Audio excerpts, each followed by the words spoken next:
नमस्कार, मी अजिंक्य भातंब्रेकर. तुम्ही पाहताय न्यूज 18 लोकमत. दिल्लीत शेतकरी आंदोलनाला 2 महिने उलटून गेले, पण अद्यापही कोणत्याही प्रकारचा तोडगा निघू शकलेला नाही. उद्या प्रजासत्ताक दिनी आंदोलक शेतकरी दिल्लीमध्ये ट्रॅक्टर मोर्चा काढणार आहेत. त्यामुळे दिल्ली पोलिसांची चिंता वाढली आहे. आंदोलना आडून काही समाजकंटकांकडून घातपाती कृत्य केलं जाण्याची शक्यताही वर्तवण्यात आलेली आहे. या संदर्भातली काही महत्त्वाची माहिती गुप्तचर यंत्रणांच्या हाती लागल्याचं समोर येत आहे आणि यावरच आहे आजचा आपला खास शो आंदोलनास्त्र.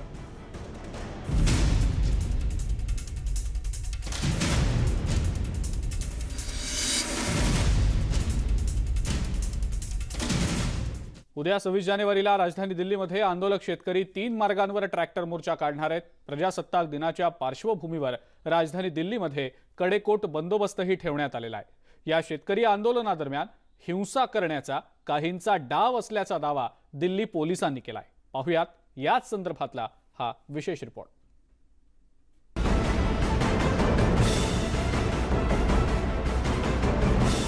26 जानेवारीला प्रजासत्ताक दिनी दिल्लीत शेतकरी आंदोलक ट्रॅक्टर मोर्चा काढणार आहेत. दिल्लीच्या 3 मार्गांवर मोर्चाला पोलिसांनी परवानगी दिली आहे. मात्र या मोर्चामुळे प्रजासत्ताक दिनाच्या कार्यक्रमात कोणताही अडथळा येणार नाही याची काळजी घेतली जाणार आहे. ट्रैक्टर किसान परेड को लेकर दिल्ली पुलिस और किसानों के बीच मैराथन बैठकों के बाद बीच का हल निकल आया है. दिल्ली पुलिस का कहना है कि 26 जनवरी के दिन गणतंत्र दिवस कार्यक्रम खत्म होने के बाद किसान दिल्ली के गाजीपुर, टीकरी और सिंघू बॉर्डर पर तय रूट्स पर अपनी किसान ट्रैक्टर परेड निकाल सकते हैं. यही नहीं, दिल्ली पुलिस का कहना है कि इस दौरान कई नियमों का पालन भी किसानों और उनके संगठनों को करना होगा. दिल्लीत 3 मार्गांवर ट्रॅक्टर मोर्चा निघेल. यात पहिला मार्ग आहे सिंघू बॉर्डर, दुसरा मार्ग आहे टिकरी बॉर्डर, तर तिसरा मार्ग गाजीपूर बॉर्डर. शेतकरी आंदोलक आणि ट्रॅक्टर मोर्चा आडून काही समाजकंटकांकडून घातपाती कारवाया केली जाण्याची शक्यता वर्तवली जाते. धक्कादायक बाब म्हणजे यात आता पाकिस्तानचं नाव समोर येत आहे. त्यामुळे दिल्ली पोलीस अधिक सतर्क झालेत. सिक्स फॉर जस्टिस नावाची संस्था, याला आपण दहशतवादी संघटना म्हणून अनेक वर्षापूर्वी बॅन केलेलं आहे. तर त्यांचे जे नेते आहेत त्या नेत्यांनी आपल्या पोलिसांना फोन करून सांगितलं की जर लक्षात ठेवा की आम्ही तुमच्या विरुद्ध खूप मोठा हिंसाचार करू शकतो आणि आम्ही तुम्हाला तुमचं खूप नुकसान करू शकतो, अशी त्यांची उघड जी धमकी आहे ही आपल्याला सोशल मीडियावरती दिसेल. गणतंत्र दिवस यानी 26 जनवरी को होने वाली किसान ट्रैक्टर परेड को लेकर दिल्ली पुलिस ने कैमरे पर एक बड़ा दावा किया है. दिल्ली पुलिस ने खुलासा करते हुए ये कहा है कि 308 पाकिस्तानी ट्विटर हैंडल गड़बड़ी फैलाने की मंशा से लगातार काम कर रहे हैं. यही नहीं, दिल्ली पुलिस ने कैमरे पर यह बात भी कबूल करी है कि पाकिस्तानी बेस आतंकवादी और कई असामाजिक तत्व जो हैं वो किसान रैली पर नजर गड़ाए हुए हैं और 26 जनवरी को किसी बड़ी वारदात को अंजाम दे सकते हैं. यही वजह है कि दिल्ली पुलिस ने ट्रैक्टर किसान रैली को लेकर अभूतपूर्व सुरक्षा इंतजाम किए हैं और किसानों से भी अपील करी है कि वो शांति व्यवस्था बनाए रखें. प्रजासत्ताक दिनी आंदोलक शेतकरी ट्रॅक्टर मोर्चा काढणार आहेत. मात्र पाकिस्तानातील दहशतवादी संघटनांकडून मोर्चा आडून घातपाती कारवाया केली जाण्याची शक्यता वर्तवली जाते. या दहशतवादी संघटनांकडून सोशल मीडियाचा वापर केला जातोय. दिल्ली पोलिसांच्या हाती त्याचे ठोस पुरावे लागले असल्याची माहिती सूत्रांनी दिली आहे. पाकिस्तानात 308 ट्विटर हँडल तयार करण्यात आल्याचं उघड झालंय. नागरिकांमध्ये गैरसमज पसरवण्यासाठी सोशल मीडियाचा वापर केला जातोय. जितने जो लोग इससे जुड़े हुए हैं उनके मन में एक भ्रम पैदा करने के लिए 308 ट्विटर हैंडल पाकिस्तान से जनरेट हुए हैं और वो कॉन्टिन्यूअस इस पर काम कर रहे हैं ताकि एक कंफ्यूजन की स्थिति पैदा हो, एक वैमनस्यता की स्थिति पैदा हो. तो इन सब को ध्यान में रखते हुए और इसके अलावा और भी इनपुट है, देश के बहुत सारे जगहों से ये इनपुट है कि जिस समय में ये रैली होगी उस समय में हम उसमें कुछ गड़बड़ी पैदा करेंगे, उसमें कोई लॉ एंड ऑर्डर सिचुएशन पैदा करेंगे ताकि एक डिस्टर्ब्ड सिचुएशन पैदा हो जाए और एक डिस्टर्ब्ड परसेप्शन पैदा हो जाए. तो इसका भी ध्यान रखते हुए इस विषय पर भी उनके साथ एक सशक्त संवाद पैदा किया. गर्दीचा गैरफायदा घेत घातपाती कृत्य केली जाणार असल्याची माहिती केवळ दिल्ली पोलीसच नाही तर गुप्तचर यंत्रणांना सुद्धा मिळाली आहे। दिल्ली आणि आसपासच्या परिसरात कायदा आणि सुव्यवस्था बिघडवण्याचा प्रयत्न केला जाण्याची भीती व्यक्त केली जाते। त्यामुळे दिल्ली पोलिसांसोबतच आंदोलक शेतकरीही मोर्चा दरम्यान सुरक्षेची खबरदारी घेणार आहेत।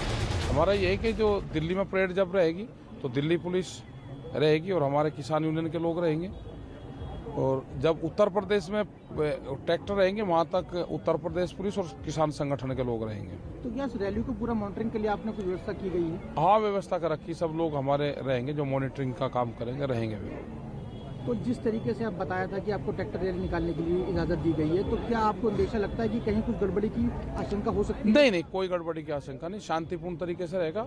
और गलत तरीके का कोई आदमी आएगा, कोई वो करेगा तो उसकी सब लोग, हम भी और दिल्ली पुलिस और उत्तर प्रदेश पुलिस और हरियाणा पुलिस उनको पूर्ण रूप से कंट्रोल करेगा। ट्रॅक्टर मोर्चासाठी पोलीस प्रशासन आणि शेतकऱ्यांमध्ये एकमत झालं असलं तरी दिल्ली पोलिसांची मात्र चिंता वाटली आहे, कारण आंदोलनाच्या आडून समाजकंटक घातपाती कारवाया करण्याची शक्यता नाकारता येत नाही।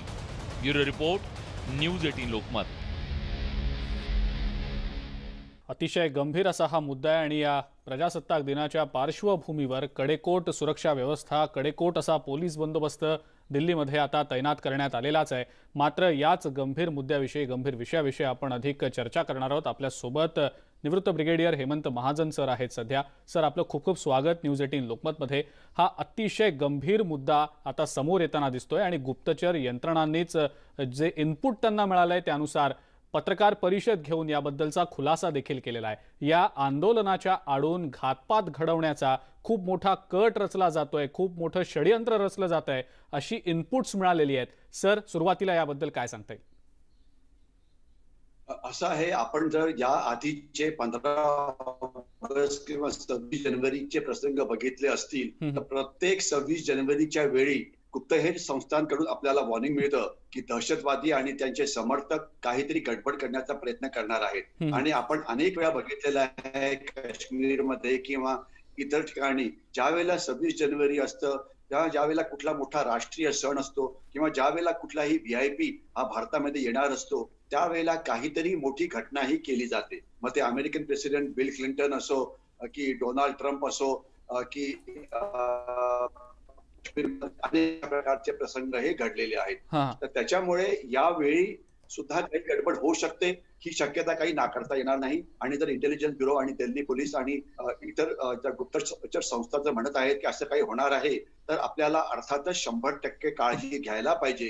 कारण लक्षात असावं की 26 जानेवारी हा देशाकरता एक अतिशय मोठा समारंभ असतो आणि त्या समारंभाच्या वेळेला कुठली घातपाताची जर घटना झाली तर देशाचं नाव सगळ्या जगासमोर किती बदनाम होईल याची आपल्याला कल्पना यावी।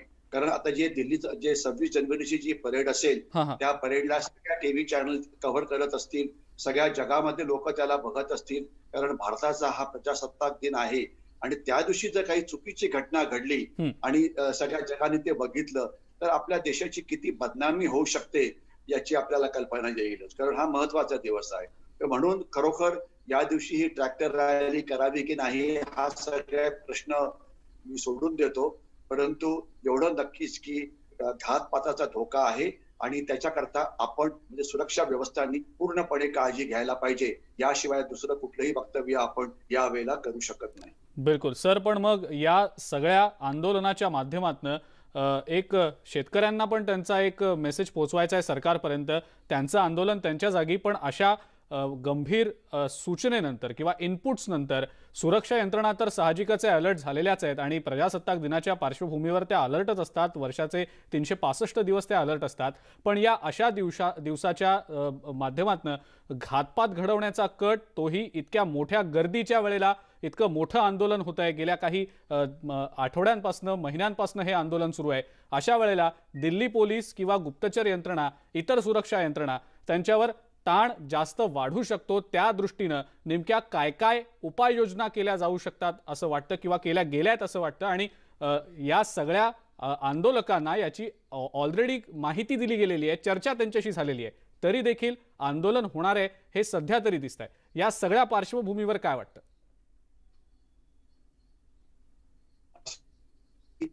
एखादा घातपाताचा प्रकार थांबवणं या अशा वेळेला म्हणजे एका गवताच्या गंडीतनं सुई शोधणं इतकं कठीण आहे. कारण इतके हजारो लाखो लोक परेड बघण्याकरता येतील, काही जण परेडमध्ये भाग घेतील आणि हे सगळ्या दिल्ली शहरामध्ये जर आपल्याला असं वाटत असेल की दिल्ली पोलीस किंवा सुरक्षा एजन्सीज अशा प्रकारच्या घातपाताच्या घटना थांबवू शकतील तर खरोखरच ते चुकीचं आहे. म्हणजे मी असं तुम्हाला कोणाला घाबरवण्याचा प्रयत्न करत नाही. जर कोणाला घातपाताची हे करायची असेल तर असं अशुभ बोलू नये. ते करणं या गर्दीमध्ये नेहमीच शक्य असतं. कारण आपण जर बघाल तर जिथे परेड होते त्या परेडच्या जागेवरती 24 ते 48 तास कोणाला येऊ दिलं जात नाही. त्या परेडमध्ये येणाऱ्या प्रत्येक माणसाकडे असलेलं सामान हे चेक केलं जातं. मेटल फ्रेम मधून त्याला बाहेर काढलं जातं. त्यांना मोबाईल तिथे कॅरी केला जाऊ देत नाही. म्हणजे त्याच्यावरती किती रिस्ट्रिक्शन्स असतात हे आपण आतापर्यंत कमीत कमी 20 वेळा तरी 26 जानेवारीची परेड टीव्हीवरती बघितली असेल किंवा कव्हर केली असेल तर आपल्याला कळतं की त्या अतिशय काळजी घेतली जाते.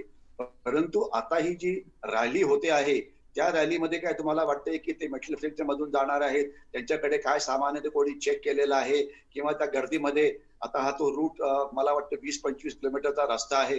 20-25 किलोमीटरच्या रस्त्यावरती कुठली सुरक्षा एजन्सी 100% सुरक्षा देऊ शकेल असं जर कोणाला वाटत असेल तर मला त्याची क्यू करावीशी वाटते. म्हणजे मी एवढंच म्हणेन की माझा देवावरती फारच विश्वास आहे.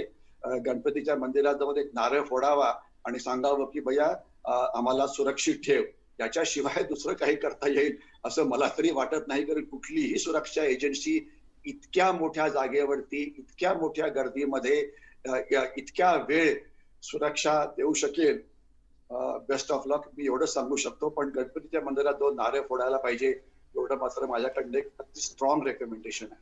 बिलकुल. महाजन सर, मात्र ज्या पद्धतीनं इनपुट्स मिळालेत गुप्तचर यंत्रणांना आणि हे इनपुट्स बऱ्यापैकी म्हणजे रिलायबल देखील असतात, आपल्याला माहिती आहे, आपण या सगळ्या गोष्टी नेहमी पाहतो ऐकत असतो. या सगळ्या पार्श्वभूमीवर या उद्याच्या आंदोलनासाठी म्हणून खास सुरक्षा व्यवस्था तर तैनात केली गेलेलीच आहे.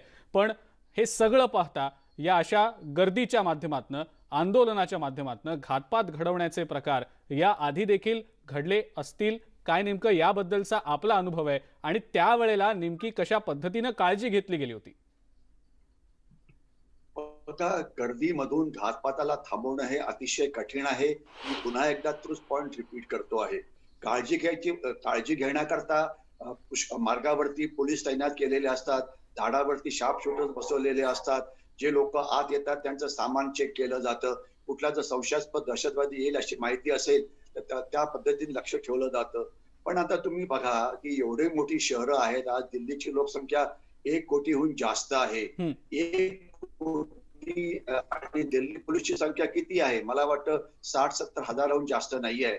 त्यांच्या मदतीला सीआरपीएफ किंवा हे आलं असेल ते किती असतील? समजा अजून 10,000 असतील, 15,000 असतील. त्यांच्या सोबतीला गुप्तचर संस्था आहे. किती पण म्हटलं तरी समजा 1 लाख जरी सुरक्षा एजन्सीज तिथे असल्या आणि त्या अतिशय सक्षमपणे जरी काम करत असल्या आणि जर कोणी डिटरमिन्ड असेल की कोणी ठरवलं की घातपात हा करायचाच, म्हणजे तो प्लॅन केला की जो काही पण झालं तरी ते करायचंच, तरी एवढ्या गर्दीमध्ये ही शक्यता नक्कीच वाढते. पण पुन्हा मी तसं म्हटलं की मला हे अतिशय असं अभद्र बोलायची इच्छा नाही किंवा असं काहीतरी अतिशय पेसिमिस्टिक असं वातावरण निर्माण करायची इच्छा नाही.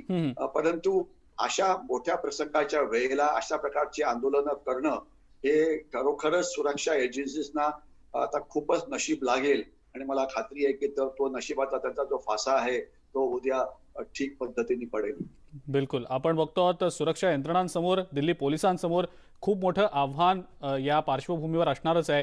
या संदर्भात देखील आपल्याला बोलायचं आहे. मात्र एक महत्त्वाचा मुद्दा या अनुषंगानं तो म्हणजे सोशल मीडियाच्या माध्यमातून देखील या अशा प्रकारचे fake accounts, fake IDs create करून एक वेगळं वातावरण निर्माण करण्याचे प्रयत्न गेल्या काही काळामध्ये सुरू असल्याचं आपण बघतो आहोत. या मुद्द्यावर देखील आपल्याला बोलायचं आहे. एक छोटासा ब्रेक घ्यायची वेळ झाली आहे. ब्रेक आपण घेऊया, लगेच परत येऊया. बघत रहा न्यूज 18 लोकमत.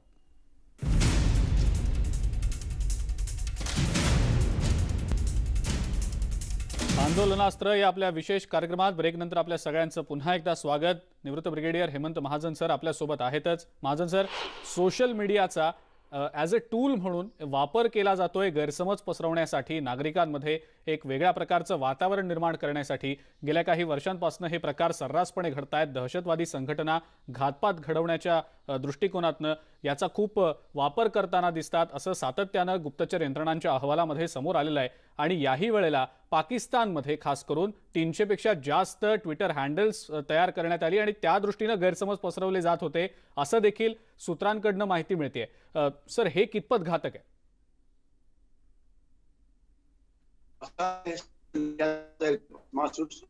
झालेला आहे तो अतिशय घातक आहे, कारण हा इथे केला जातो। आपण ज्यावेळेला सोशल मीडिया विषयी बोलतो त्याच्यामध्ये फेसबुक आहे, त्याच्यामध्ये ट्विटर आहे, त्याच्यामध्ये युट्यूब आहे, त्याच्यामध्ये ईमेल्स आहेत, त्याच्यामध्ये SMS आहेत, इंस्टाग्राम्स आहेत, म्हणजे अनेक प्रकारचे सोशल मीडिया प्लॅटफॉर्म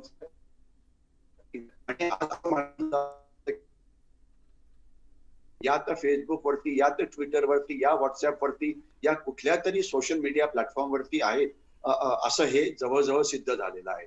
आणि सोशल मीडियावरती जो मजकूर येतो तो कुठून येतो, अनेक वेळा त्याचा सोर्सच आपल्याला समजत नाही, कारण सोशल मीडियावरती अनेक प्रोफाईल जे आहेत ते सगळे फेक प्रोफाईल आहे। म्हणजे नाव माणसाचं काहीतरी समजा XYZ असेल तर त्याच्याऐवजी दुसरंच कुठेतरी नाव दिलं जातं, त्याच्यामुळे हे कळत नाही की हा माणूस कोण आहे। आणि सोशल मीडिया मध्ये दुष्प्रचार फक्त भारतातूनच होतो असं नाही, की सोशल मीडिया हे सगळ्या जगजाहीर असल्यामुळे फक्त चीन सोडून, चीनमध्ये सोशल मीडिया नाही, म्हणजे ट्विटर म्हणा किंवा फेसबुक म्हणा, तिथून म्हणजे तिथले चीनी लोक याचा बळी पडू शकत नाही, परंतु बाकी कुठलाही सोशल मीडिया हा आपल्यापर्यंत येऊन पोहोचू शकतो।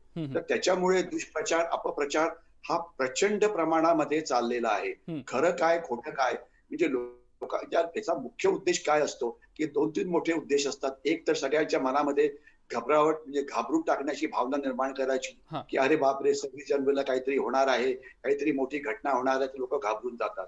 दुसरं आपल्या जी व्यवस्था आहे त्याच्याविषयी अविश्वास निर्माण करायचा की हे सरकार असं करणार आहे, हे सरकार तसं करणार आहे।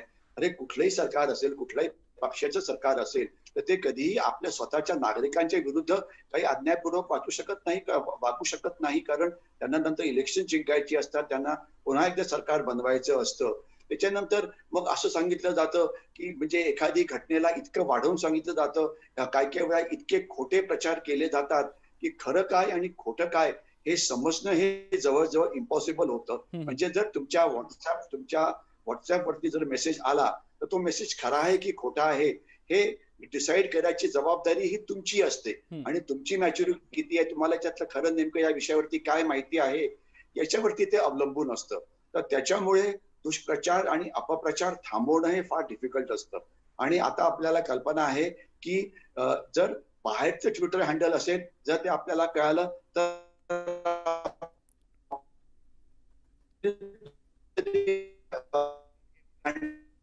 बिलकुल, म्हणजे सोशल मीडियाच्या माध्यमातून देखील असे गैरसमज पसरवण्याचे प्रकार होत असल्याचंच आता गुप्तचर यंत्रणांच्या अहवालामधनं समोर येताना दिसतंय आणि अतिशय खुबीनं याचा वापर केला जातो आहे। पण या सगळ्या आंदोलनादरम्यान गर्दीचा फायदा घेऊन घातपात घडवण्याचा हा कट निश्चितपणे यशस्वी होणार नाही, कारण सुरक्षा यंत्रणा सज्ज आहेत, सजग आहेत।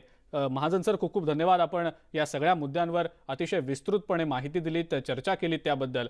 या आंदोलनांच्या माध्यमातून जर अशा प्रकारे घातपात घडवण्याचे कट होत असतील, षडयंत्र रचली जात असतील तर आपल्या सुरक्षा यंत्रणा अतिशय सक्षमपणे ही सगळे षडयंत्र किंवा हे कट उधळून लावतील यात काही शंका नाही। या विशेष कार्यक्रमामध्ये वेळ झाली इथंच थांबण्याची। नमस्कार।